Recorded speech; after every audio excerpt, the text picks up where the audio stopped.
Hi, folks. Welcome to another episode of Film Study. This is Ken McCusick. We have an interesting topic for you today on a Film Study Short. We just finished the preseason, and Anthony Reinhardt is here to join us. He has done a ton of analysis of who plays in the preseason relative to who starts and who plays during the regular season. This is some very interesting stuff. Give you general trends in the league about who's playing a lot and who's not. Anthony, how are you doing? Pretty good, Ken. How are you? Outstanding, and just great to have you on again. You always do a very thorough job, and as you know, we're a methodology podcast. A lot of the time we like to dig into this a little bit, and this is fascinating. I saw this on Twitter. You'd produced a chart of which teams play the most starters in the first week, in their last preseason game, that would then go on to start the first regular season game. Correct. Is that right? Okay. Yeah. Tell me, first of all, how did you get into deciding this was an interesting thing to analyze? Well, I think and I think I talked about this last time you had me on, I've been focusing a lot of my time and energy this offseason to understanding roster movements and kind of tracking those a little closer. And there's a lot more of that kind of action in the preseason. So, the public analytics space does not do a lot of stuff with the preseason for obvious reasons. It's not as important to the regular season, as everybody knows, but also it can be kind of tricky to track this stuff because there just isn't the kind of depth of public data that we typically have. Yeah.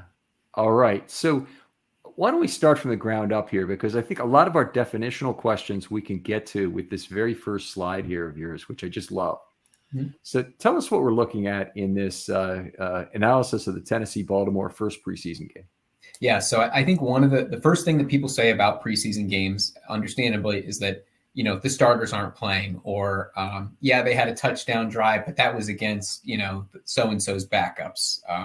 So I wanted to kind of first start with a sense of like, okay, how many first stringers and second stringers are on the field at any given time? And that can be kind of subjective. It depends on who you're talking to, and there's no official way to measure who's a true first stringer and who's a second stringer, but the best definition I could get is the team issued depth charts, which come from kind of like the PR and media folks. So it's not super reliable, but we just want to get like a baseline here. Are there a lot of starters on the field? Are there not a lot of starters on the field? Who's kind of, filling out the ranks of this cohort of players that's on the field? So how to read this basically is the orange section in the middle shows the number of first stringers that are on the field for both teams. The Ravens are on the right on both of these panels. Titans are on the left.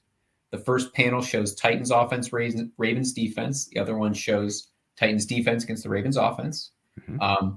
Starting from the top is the beginning of the game, and each of the horizontal dashed lines separate drives, and there's little bars in each one that show plays, but it shows you at the beginning that, like, if you take the first play of the Ravens offense against Titans defense, Ravens had one starter on the field. Mm-hmm. Titans had three. And then I think the Ravens looks like they had 5 second stringers on the field. So players that are listed with like the second unit on the depth chart. And the Titans looks like they have 6 second unit players on their very first play of the game. So, and then it kind of decreases from there, and you get in like the second half where it's mostly second string players, and then the white space is third string or lower players. So as the game goes on, teams yank out the second stringers, and it's the guys who are fighting to make the roster as special teamers or practice squad guys. First of all, I absolutely love this chart.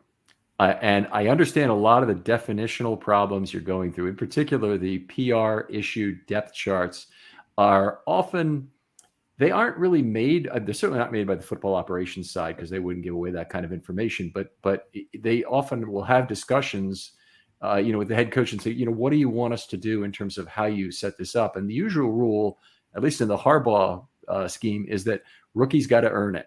So they'll list a 4th round tight end, maybe a 3rd round tight end like Mark Andrews. They list him as 4th on the depth chart or something.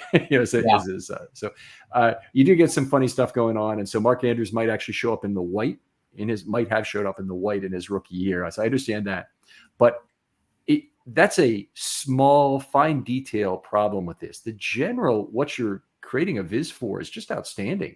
I mean, this is really getting at what's going on in a very manageable way. So you're going drive by drive through the game. You see there's less and less players. That's exactly what you'd expect. You can see very clearly on the offensive side that there's not a big difference between the two teams in terms of how long they played their regulars. It's not long in either case. It does look like the Titans went a little bit further with a few more defensive starters. Yep. Well, just outstanding stuff here. So any other definitional challenges that came up in maybe defining 1, 2, 3? Looks like this Ravens defense, I think the last play of that second drive, the first drive, was Adafioye coming in for his one pass rush snap. Yeah.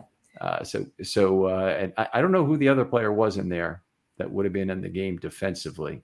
Yeah, and I think that's kind of that's I think one of the problems is with this is like you kind of have to ask yourself, who is the one player sometimes, and it's like, oh, does that player count as a starter? Do they not? And I think with some positions too, it gets weird where it's like, it's totally normal for your second string receiver to play a lot of snaps. I mean, your second string receiver, like your wide receiver 4 comes on and plays a snap, and you would not expect that to be that player to be a starter. It's like, yeah, they should be playing with the ones from time to time. So it's hard to show kind of the mix of things. So it's like, I think on average, NFL teams are probably, if I had to guess, are more like, there are probably 8 first stringers on the field at one time with 3 second stringers on defense and maybe a little less on offense. You're talking during the regular season now.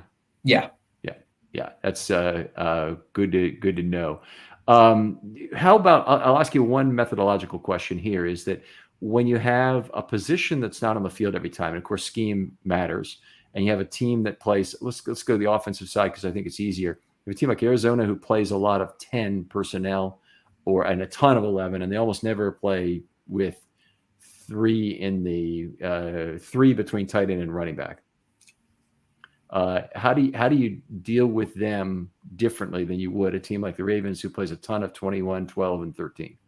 I think for something like this, there's really no easy adjustment that I can make. But I think for other stuff, like I like to kind of think about like starters, for instance, as maybe on offense, it's like the 5 linemen that play the first play of the game, the first quarterback that plays the first play of the game, and then maybe your 2 receivers that play the first play of the game that have the most snaps. And then after that, maybe the receiver that plays the most snaps in the game, or the skill position player after those players that plays the most snaps in the game, just so you can kind of, fit the number of starters to the team's scheme, and then maybe get a sense for whether or not the unit that comes out first on the field is their typical unit. If your first play of the game is a goal line play because you have a turnover or whatever, those are your starters. But like, is that really your top unit? Is that your best 11 guys that you would come out in a neutral situation with? So I think it's tricky when you're trying to whittle it down to who are the 11, first stringers on any team. Okay. So, but that said, this is fantastic for broad brush analysis, really trying to understand something. It'd be on the margin, like usually for most teams, it would be players 10 and 11, like the 5 offensive linemen. There's not really a question about that. Yeah. The nickel defensive back would be one I'd ask, because they often play well over half the snaps, but they might not be out there on the first play of the game.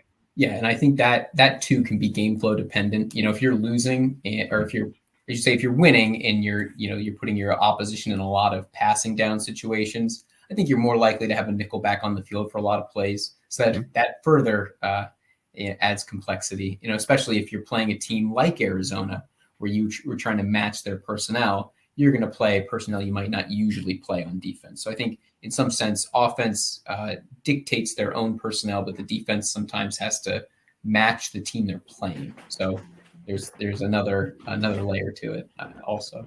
Let me put in a shameless plug for an old video I did here a while back, but there's a Name That Defense video I did after the 2019 season that talks about how teams line up against various offensive formations. The offense really decides a lot of what the defense is going to look like. It's not, the defense responds second, kind of like in hockey, the home team making the second change, but the defense responds second. And Arizona putting out 10 personnel meant in their week 2 matchup, the Ravens played 19 4-corner dime alignments in that game, which is really unusual for them. They play very frequently play a 3 safety, 3-corner dime, but very rarely that 4-corner dime. In fact, that was 19 of the 21 times they played it that season. So you can see that there are times when this is going to be very team dependent. But Anthony, you've done this is so good in terms of what it is at the baseline. It provides such a good framework for this. I want to let you go on with your next slide here and talk a little bit about where you take this. Yeah. So another one that I was looking at was, kind of getting a sense for in terms of who plays in the last preseason game, how many of those guys end up making the initial 53. So this is last season, 2021, the players who played in what is the third and final preseason game in 2021 that ended up making the 53-man roster. Of course, you have a lot of teams here where, they're the guys who they basically played everybody, the Panthers and Buccaneers, and maybe had some guys that were held out due to injury that make up those remaining 4 spots. But you have other teams like the Raiders who pretty much benched everyone who, 80% of the team that was going to make the 53-man roster and just had, a few guys fighting out those final spots. So whereas we're looking in the previous image at something that is based somewhat on like PRs, like the PR guys putting out, their kind of depth chart the best that they can. This is really based on reality, but you have to wait for that reality to unfold and find out who's going to be on the 53 before you can tell how many of the 53 guys played in the preseason finale. Yeah, you have to wait WAIT for the thing, and you have to wait WEIGHT for who among these guys is actually a big time snap earner during the regular season. So even though the Ravens played 43 of their 53-man roster, I bet it was about their best 10 players who sat out of that game, pretty close to it anyway. Yeah, and I'm sure that there's also a priority placed on the age of players. I know that from watching the Browns' last few preseason games, since I cover the Browns, the players who did not play were pretty much exclusively veterans who had been in the system for a little bit of time, who probably did not need that tune-up game and can come in week 1 and know what they're doing. So I think that has a lot to do with it as well. And we did have this discussion, I believe, on the last time you were on, but the initial 53-man roster is like the one from today, August 31st at 4 p.m., as opposed to adjustments that are made prior to the preseason, right? Exactly. Yes. Yeah. So this is the very first time teams get to this 53-man roster point, which, as we pointed out a number of times last time, is not the final 53-man roster. There's, the roster's constantly turning over, so it's never really final, but it doesn't always match the week 1 roster because teams will make moves, and basically it's whoever they want to make sure that they have control over through that 53-man threshold. And sometimes, it won't be your best 53 players. It'll just be the 53 that you're most worried about losing. So if you have players who are special teamers that are veterans and don't need to go through waivers, and you have kind of a handshake agreement that they're going to return to the roster after the cut downs happen, then you can make a move and then get that person back. This is an extremely sore spot you're bringing up for Ravens fans today, as Tony Jefferson has signed with Wink Martindale and the Giants. You probably know that. I can see from yes, I had seen a little blurb about that, so I was a little bit aware that it didn't quite work out this time for the Ravens. Yeah, kind of strange, but I guess I understand. But wish Tony well, no matter what. But he's behind 4 other safeties here, so he might not have gotten on the field too much defensively. Really loved him as a a Twitter follow and everything he brought to the locker room and whatnot. But a shame that he's not back. Anyway, so this gives us an idea of who makes the 53 on cut down day. Is there another stage to this analysis then that you want to take us through?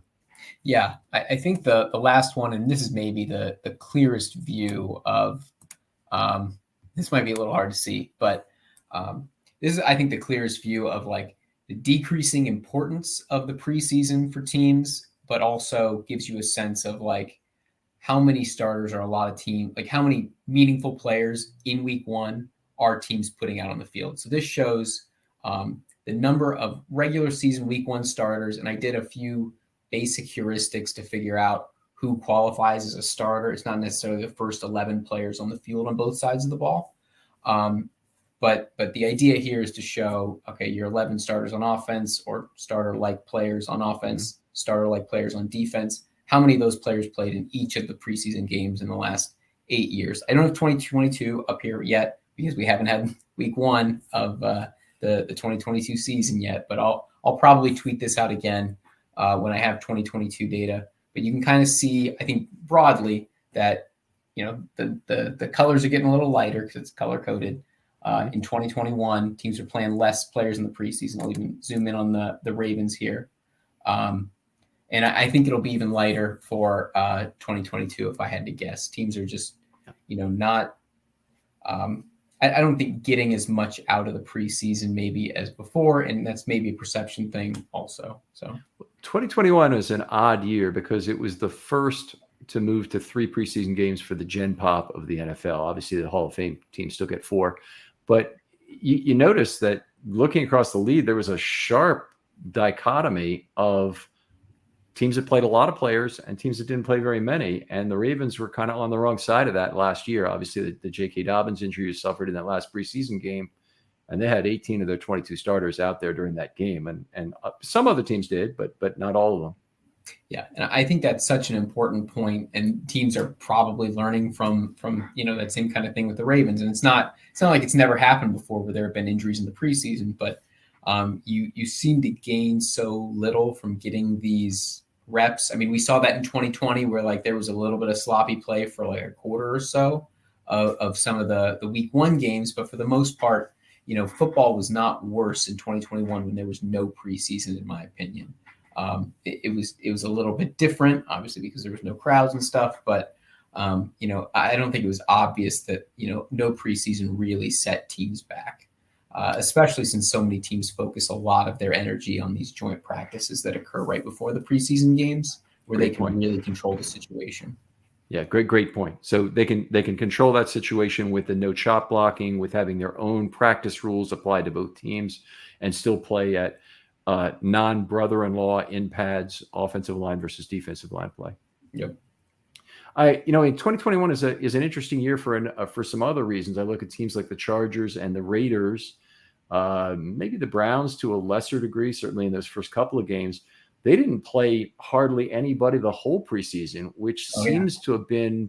Let me actually go down to the, while we're talking about this, go down to the Ravens who, this is Sean McVay's first year, is 2019, 13, and then 2. And then it's basically 0. And I think they might have been at 0 again this year. But go on, Ken. Sorry for that. That's amazing. That's really something. And right now it's a Rams world. So there's a whole bunch of Ravens fans trying to say that we got to throw away our model, you know, the thing that served them so well for 25 years now, and adopt the Rams model of spend now and forget about later kind of thing, and ride the roller coaster of parity to a different degree.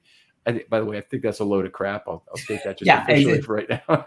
Yeah, I think, you know, I was a Browns fan for a very long time, and I will tell you that riding the parity roller coaster is not fun because it does not always go up when you think it ought to go up. So, you've seen some multiple first round pick situations go wrong for the Browns, obviously, over the years. And it can happen.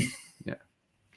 So that's terrifically interesting with how the Rams have done it. So they've already basically played no one the last 2 preseasons in terms of starters. The Ravens didn't play anyone this year, more or less. Now participation, if it's for a series, you know, this is not capturing. So Patrick McCary, or he's not even a starter anymore, but who would be a starter that would have played?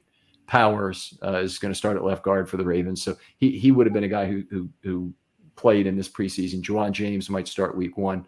So they would have shown up on this chart, but they also were only kept in for a short time in each game. Yeah. Yeah. And that's something else that I've done in some separate analyses that I've shared on the OBR is that while there are starters that are playing, there are fewer starters playing, but they're also, when they do play, they're playing fewer snaps slightly. It's, I would say the decrease in the number of starters who play is decreasing faster than the amount of time that each starter plays. But I think teams are very mindful of that. They don't want to put their good players out there for any longer than they feel like they have to. They just give them, a taste of football and then yank them right out of there. I think faster than they had been doing in the past. All right. Right. This is really well done, Anthony, and very interesting work. I mean, you're examining something that I have not seen otherwise analyzed by anyone. So that's always cool when I see something like that on Twitter. I appreciate you taking the time to come on and explain this to us. Tell us where folks can read your work generally. Yeah. So I write what will now be a weekly analytics recap for the Orange and Brown Report. Usually my work is behind the paywall, so you can read it there if you're an Orange and Brown Report subscriber. Most of the stuff is Browns based, but also you can see a lot of my work on Twitter. You can follow me at Reinhard NFL on Twitter, where I'll post graphs like this, analysis about all 32 teams. So I hope to see some new folks there. Well, very cool, Anthony, and thanks for taking the time with us today. Other folks out there, if you'd like to be on a film study short, we still have a little bit of time before the season starts. I love analytics pods, as you know, from listening to this one with Anthony, but I also love people being passionate about Ravens football. And so if you have a topic you want to talk about and you think this just isn't right, or I just love this about the team, make it narrow, discuss it in 20, 25 minutes. I'd love to hear from you. DMs are always open on Twitter. I'll get back to you right away. Anthony, thanks again for coming on. Yeah, thanks for having me, Ken. It was a good time. Outstanding. We'll talk to you next time on Film.